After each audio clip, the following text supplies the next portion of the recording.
पर श्री कृष्ण बात कर रहे हैं, क्योंकि यहाँ पर श्री कृष्ण तपस्या से मिलने वाले हैं। आप हम जानते हैं कि जो भगवान की प्राप्ति होती है उसके लिए तपस्या जरूरी है। बिना तप के भगवान की प्राप्ति नहीं हो सकती है। तो यहाँ पर भगवान ने कहा कि कलयुग का जो जीव है वो किस तरीके की तपस्या करे। तो यहाँ पर श्री कृष्ण कहते हैं कि कलयुग के जीव को तपस्या करने के लिए यहाँ पर भगवान कहते हैं कि यहाँ पर इस तरीके की तपस्या उसको करनी चाहिए।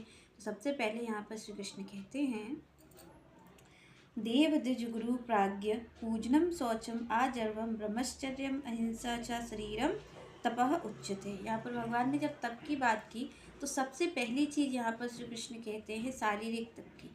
यहाँ पर श्री कृष्ण ने कहा कि भाई, क्योंकि आप और हम उस तप को नहीं कर सकते जो ऋषियों मुनियों ने किया है, क्योंकि आप और हम आज के व्यक्ति में क्षमता नहीं है कि उन तपों को कर सके। तो यहाँ पर श्री कृष्ण ने कहा कि ये जो ऐसा कलिकाल का जीव है वो किस तरीके से मेरी प्राप्ति करेगा, कौन सा तप करेगा। तो यहाँ पर श्री कृष्ण कहते हैं कि शारीरिक तपस्या।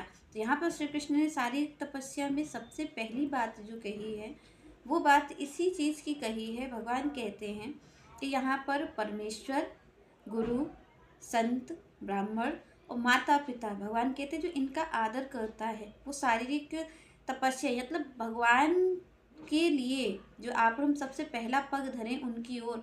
भगवान ने कहा कि भाई आप मन तक तो नहीं पहुंच सकते, तो सबसे पहले शरीर से आप और हम देखें कि जो भी हम कार्य करते हैं उसे शरीर से ही करते हैं, शरीर से ही वो कार्य होता है, क्योंकि आप और हमारी आसक्ति ही देह में है। तो यहाँ पर श्री कृष्ण ने इसीलिए कहा कि आपकी जो भक्ति शुरू होगी वो भी देह से ही शुरू होगी।